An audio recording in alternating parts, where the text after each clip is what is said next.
long awaited and way overdue update here. Little quick update on everything. I have gone through my custody battle. I won. My ex had my son taken away. Through Child Protective Services, all that good, happy stuff. I ended up going to fight for him. I won. I now have full custody. And got laid off from my job. I went through all kinds of hell, lost 3 family members, all that good hogwash that I'm finally past. But I've taken the bad and started making good. Here in a minute, I'm going to give you an update on the Regal. There's a lot of things going on with it, that's not quite in place yet, but it's springtime and everyone's on the roll trying to get ready for car shows, blah, blah, blah. And things are really starting to take and pull together. So without waiting any further, I have now opened up Busted Knuckle Garage.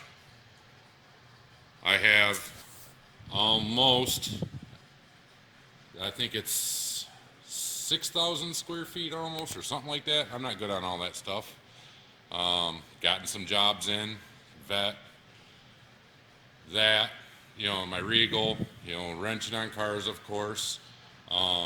Regal is getting prepped for paint. So, it's going to go like a smoke gray, or gunmetal gray, if you will, charcoal gray with metallic in it. Started staining a little bit, found some mud issues that I'm not too happy about, for being supposed Southern car, never hit, all that stuff. Car still runs great. Tune's not complete, and there's a reason for that here in a minute. But like I said, getting started on the body, started removing some of the molding and trying to come up with the money with everything going on here to afford new weather stripping. And if you look on the dash, you'll see that the dash plaque's gone, the stereo, trim ring and bezel's gone. All that stuff's, pretty much gone. That's gone in for powder coating or hydro dipping. Decided I'm either going to go at it or go home and sell the car. But she is coming along. Today she just now came home from storage. I had her at my local fairground for the winter, because we've, Michigan, we get quite a bit, and I didn't want it just sitting outside like it has been.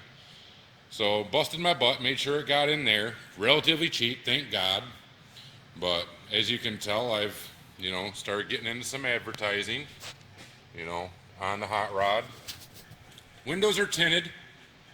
I went 30% all the way around.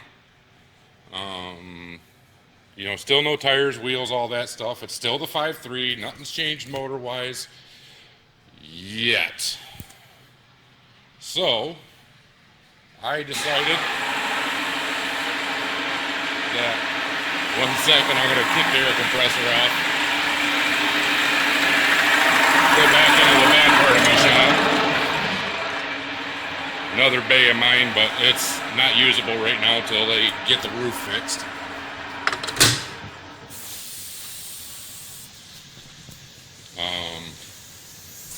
This used to be an old body shop, but anyways, I quit tuning on it because I just had the feeling I wasn't going to be too happy with what I had. I'm always someone that's wanted more. I like power, just like any other, red, blooded American.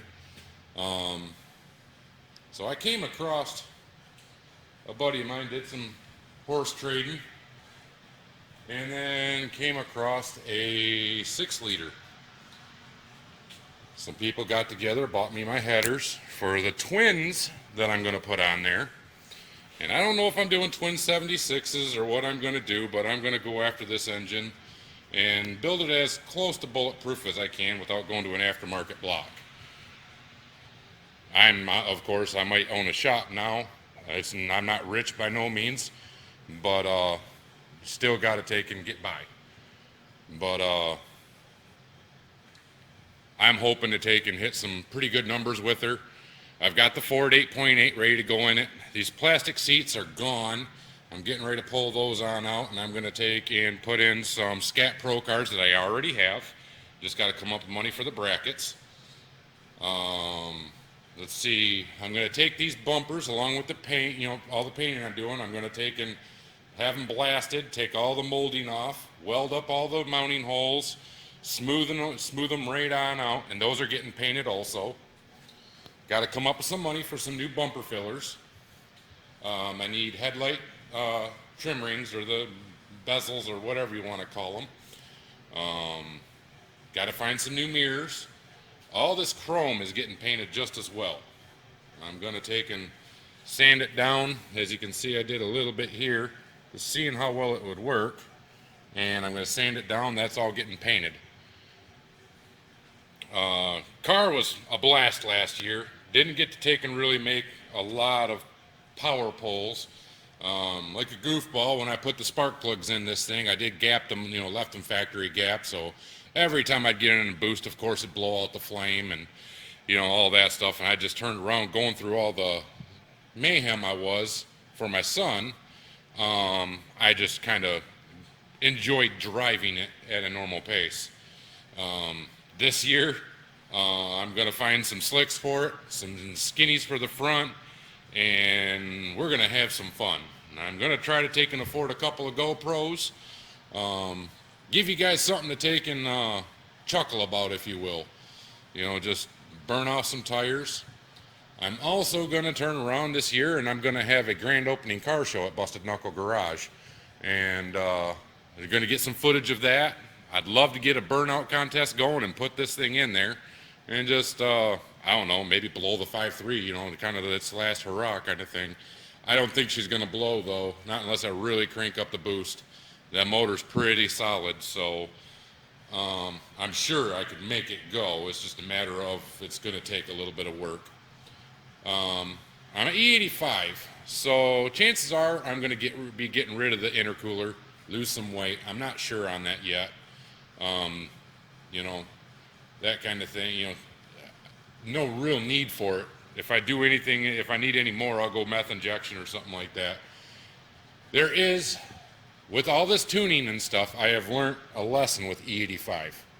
There is a huge power difference between gasoline to E85, as a lot of you already know. A lot of have heard it, did the internet thing, the Google searches, LS1 Tech, heard them talking about it, all that stuff, but you never really know what you have or how it feels until you're behind the wheel. Now this thing's got some Siemens Deca 80 injectors, so I've got plenty of room. I got twin Bosch 44 fuel pumps, you name it, all that stuff. So I can, feed the car just fine. But let me tell you what, she don't feel like a gasoline engine until you turn around and get into the gas pedal and let that boost come in and let them injectors open up and make up the 30% difference. It's 30 to 35% difference. And then you can tell that you got into something. This car, either way, is a riot. I am actually going to get rid of the 4L80E that's in here when I go to the 6-liter, because I honestly don't think it's going to hold up, even though it's been built.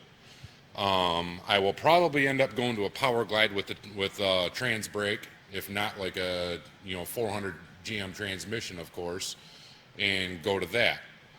But this thing has been sitting in and out of weather here and there for the past few years, and I've got to take an address and get the paint taken care of, because as you can see here, we're getting some surface rust from when the kid that had this before me tried becoming a painter. Now I can paint, I absolutely despise it. So to be honest with you, I farmed it out. I've been out of it so long, I don't even know if I could do a good job, to be honest with you. But she, like I said, she's going to a charcoal gray, real dark style gray with hopefully some metallic flake. Should set off the tint pretty good. Like I said, it's going to just be dark. I'm going to take and lower it to the ground, probably about an inch, if my oil pan will allow it. I might be picking up a different oil pan to gain the clearance, since how I'm getting rid of the 4L80E and I can go to like the Holly Hot Rod style oil pan that's not so deep. That's the biggest pet peeve I've had about this whole setup so far. If you guys look, I'm going to take and climb down underneath here. You can see that oil pan dropping. Now granted, I have an inch worth of clearance to be able to go down. No problems, you know, and I just might still, you know, lower it just like it is. There's probably about good 5 inches there. But I want to play it safe than sorry. I'm not one that's going to grab a junkyard motor, as you've seen. I went through the motor, you know, pretty good, pretty clean. Made sure it was all where it needed to be, and, you know, just kind of did it as 100% honest and right as possible, even though it was a junkyard motor. No machine work, of course, all that stuff, just a quick cylinder hone and that kind of deal. So if you guys bear with me, you're going to take and start seeing some stuff. I don't know what I'm going to be running for turbos.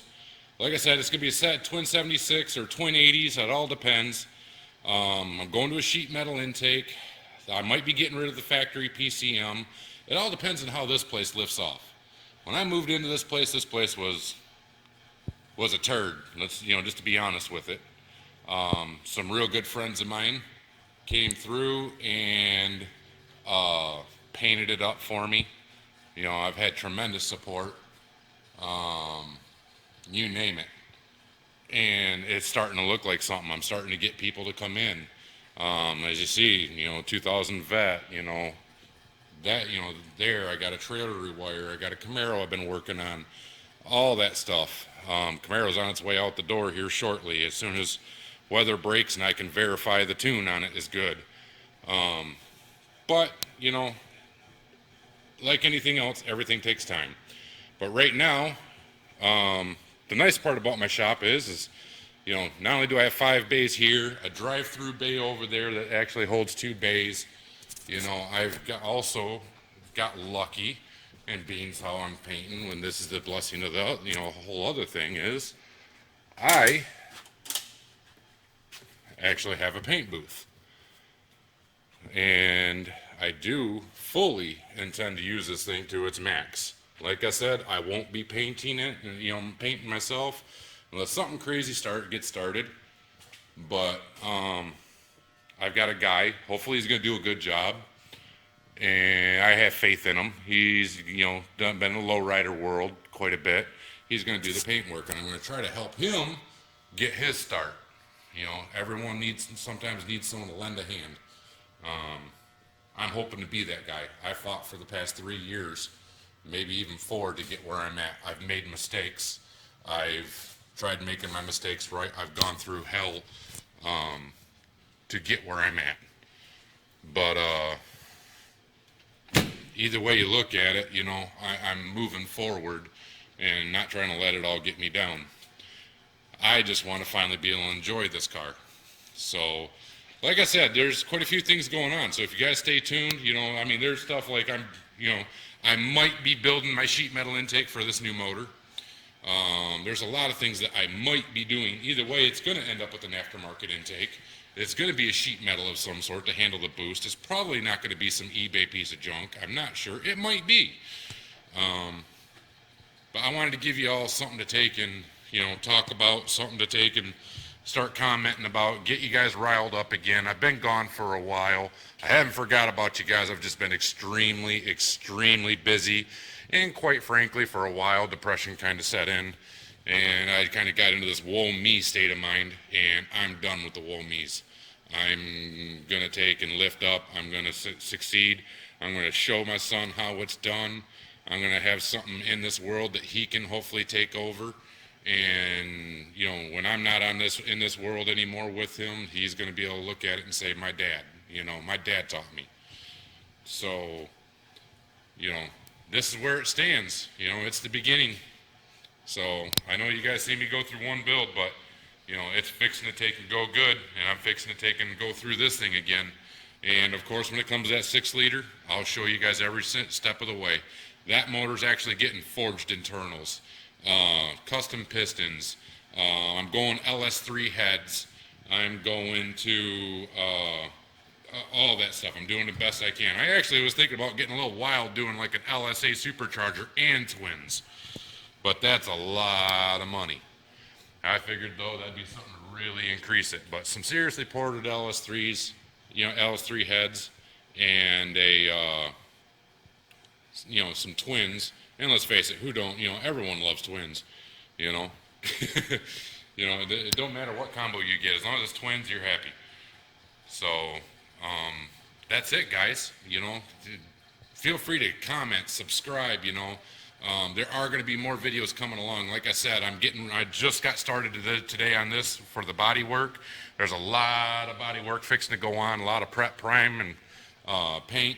I'll take and be documenting that along the way. Some of it'll be pictures, a lot of it'll be video, and keep an eye out to see how we can get this thing going.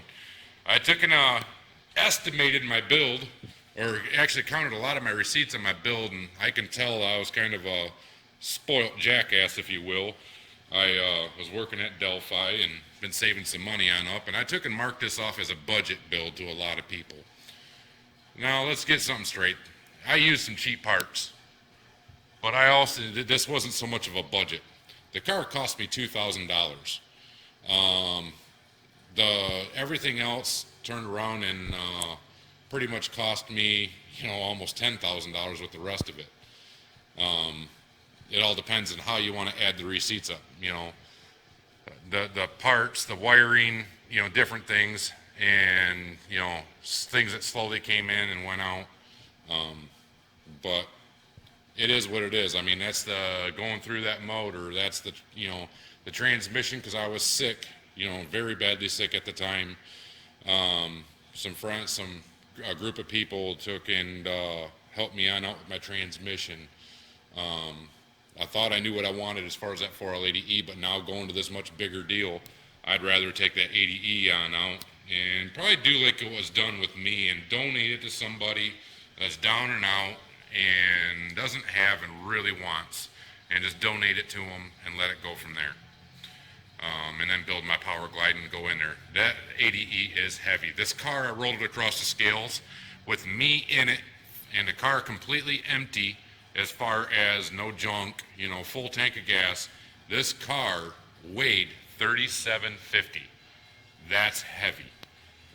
So I've got the 4L80 transmission cross member that's going to end up coming on out possibly, or I'll end up modifying it maybe. This thing is going to go with, the Ford 8.8 rear end. I'm going to beef that up pretty hefty. I already got some hardened axle shafts. They are 4-lug, so I got to drill them on out. Going rear discs, so I got to convert those on over, unless I decide to get crazy, sell that whole rear axle and turn around, go get an SN95 axle and go from there.